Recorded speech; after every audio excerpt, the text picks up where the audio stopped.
gentlemen, welcome back to After the Movies, the show where you watch this show after you've seen the movie because we tell you all about the movie. I am Luke. I am Jonathan. And we're here to talk to you about Deja Vu. This is a Denzel Washington movie. It's Ridley Scott?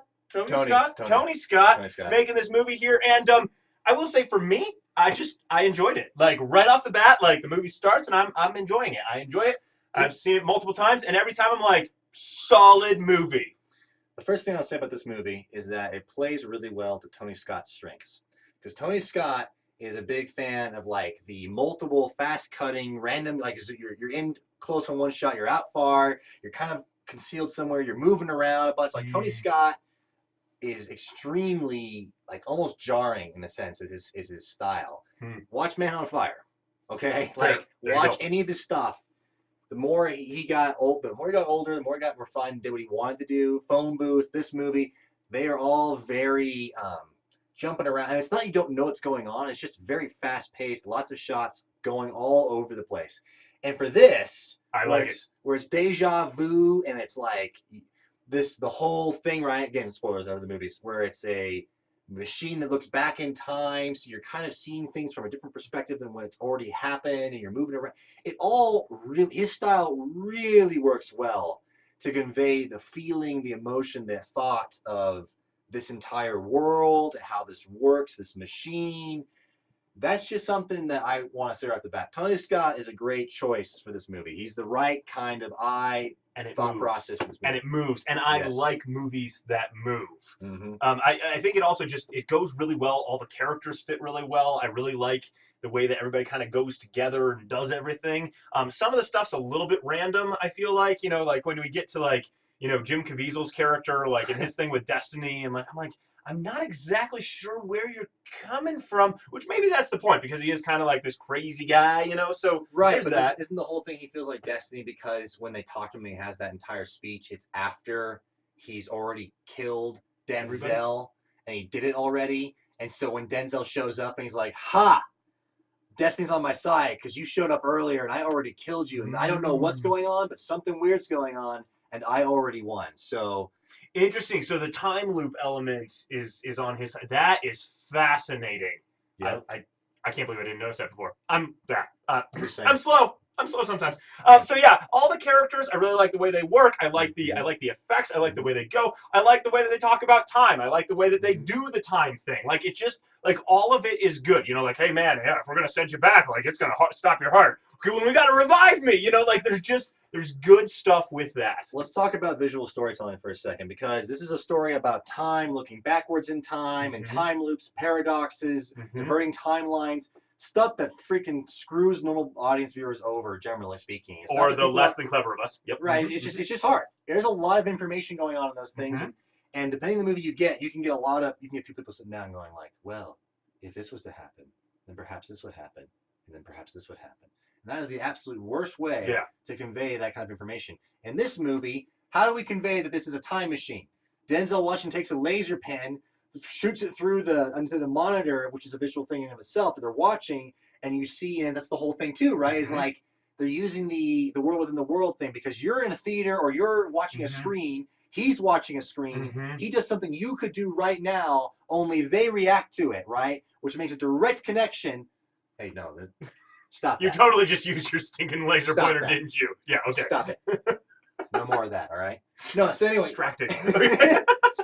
And it's a very visual, direct, action way to say, oh, something's up, something's different. How is it? There's interaction between this is real thing. This is not just a recording. This is a real interactive thing. And the fact that everybody freaks out and he's just sitting there like, yeah, I know what's going on. And when he gets up and he talks about, again, is she alive or is she dead? Bam! That's dead. Is she alive or is she dead? Can you give me an answer, right?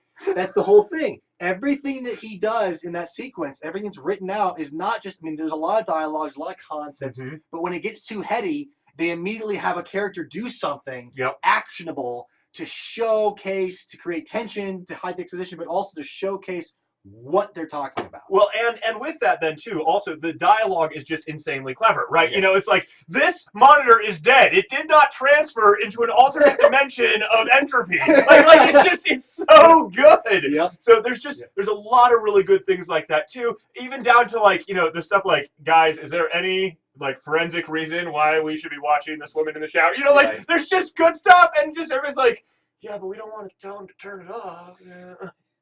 You know, another thing I really like about this is a time travel story, ultimately, okay? You don't think that when you go in. Nope. That's one of the fun things about it, but it's a time travel story. And, you know, you've got your Back to the Future where you can go back and change things, and it can be a good thing, and just like things just change. And you've got your 12 Monkeys where you go back in time, and everything you did is just what's already happened. Right. There is like, you're going back in time is already like, it's all Your the loop. same. You Yep. can't change anything. Yep.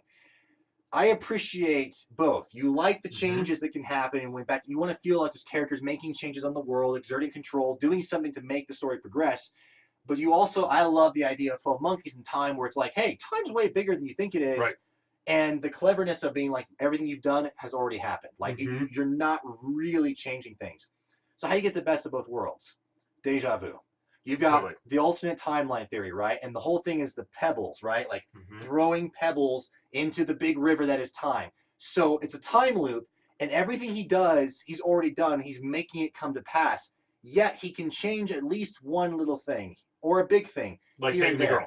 Right, like saving the girl in the last time we see him. Right. But every other time he tried to save the girl, he may have gotten farther and farther along the path. We don't know how many times. We don't know. It's a time loop. So everything he's done, he's already done before. And at the same time, he's also able to change things.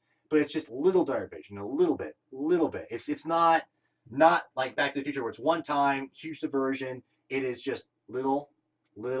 For all we know, and the thing is, we don't actually know, and that is one of the idea. cooler things about the time piece too. It's like, okay, is time a straight line? Is it divergent?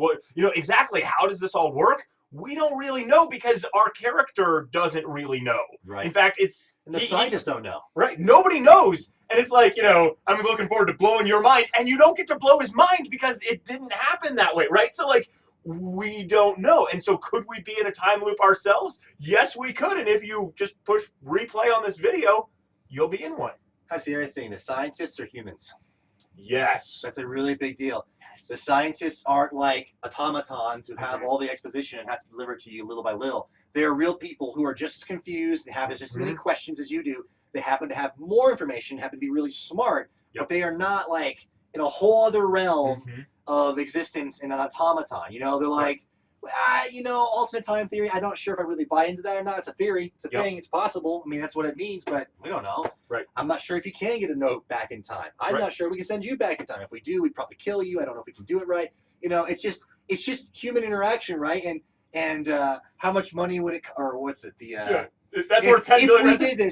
If we did this, what would happen? Well, according to the theory, we pretty much wouldn't exist. And the other guy goes, oh, this didn't happen?